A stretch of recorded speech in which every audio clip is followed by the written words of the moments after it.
Vilma Santos, binyantaan si Aga Mulak. Hello, mga ka-showbiz. Isa na namang mainit na usapan ang hatid ko sa inyo.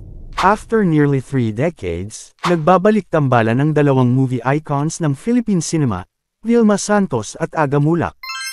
Ang kanilang reunion film na Uninvited ay entry sa 50th Metro Manila Film Festival, produced by Mentor Productions.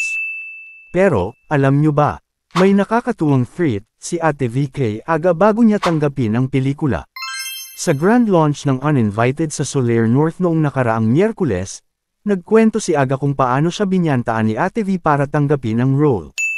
Ayon kay Aga, nang inalok sa kanya ang project, nagustuhan niya ang script at role niya, pero tinanong niya muna kung talagang kasama niya si Vilma Santos at Nadine Lustre.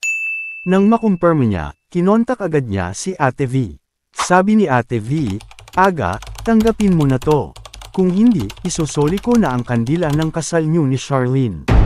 Naku naman, ninang pa pala si Ate V sa kasal ni Aga at Charlene Gonzalez. Wow! Dagdag pa niya, gusto na kitang bakbakan. Kaya ayon, tinanggap ni Aga ang proyekto. Ano nga ba ang Uninvited? Excited si Aga sa kanyang role, at masaya siyang gampanan ang pagiging ama ni Nadine Lustre sa pelikula. Ayon sa kanya, tapos na raw ang panahon ng pagiging leading man niya sa mga young actresses, isang refreshing na pagbabago. Pero hindi lang ito ang exciting na ginawa ni Aga ngayon. Nagkaroon din siya ng first ever project kasama si Richard Gomez.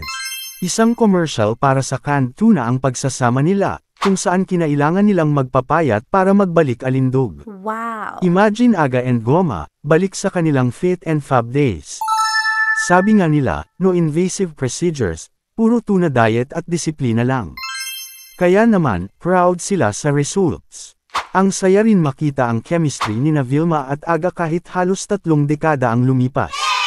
Talagang classic tandem na walang kupas. Kaya abangan natin ang kanilang pelikula sa MMFF this December. Uninvited promises to be one of the most anticipated films of the year. Mga ka-showbiz, anong masasabi nyo sa pagbabalik tambalan ng Vilma Aga tandem? At ang nakakatuwang kwento ng banta ni Ate V. I-share ang inyong thoughts sa comment section at huwag kalimutang i-like, i-subscribe, at i-click ang notification bell para updated kayo sa mga latest showbiz balita. Salamat sa panunood, and see you in the next vlog.